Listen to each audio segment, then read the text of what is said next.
research is a very interesting thing in governance. The field of governance has been extraordinarily primitive, and because of that, the research in governance has also been primitive. For example, there are what one might call micro researches about various aspects of governance. Do people get a job done better if they have clear start times and stop times? Does a board of a certain size get its job done with more dispatch than a board of another size? There are any number of things one might research, but the big problem in governance research is researching the main question of all, is what set of practices or attitudes or approaches would cause or would be associated with a board that gets its job done better than some other set of approaches or practices. And that's the one that hasn't been done.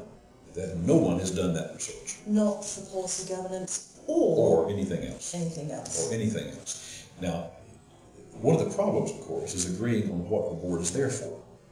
Because unless we have some starting point of here's what a board is for, now let's try different practices in research to see which ones are associated with more success. Governance is an unnatural act in a sense. It's a created construct. It doesn't exist in the natural world. So when we create governance, what goes along with that is creating why have governance. Now, in policy governance, there's a starting point. And one might disagree with the starting point.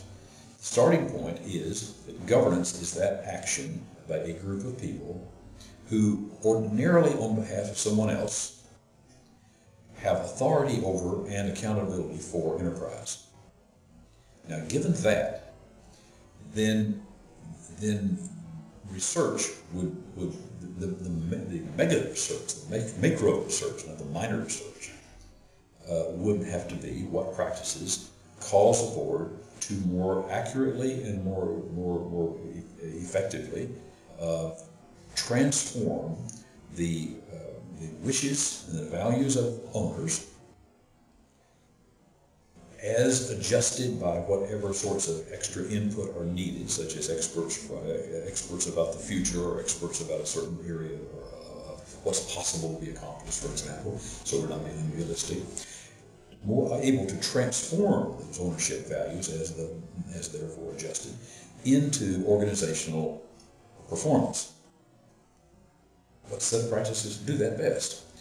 That, to my knowledge, has never, ever been researched for policy governance or anything else. And should be. Absolutely should be.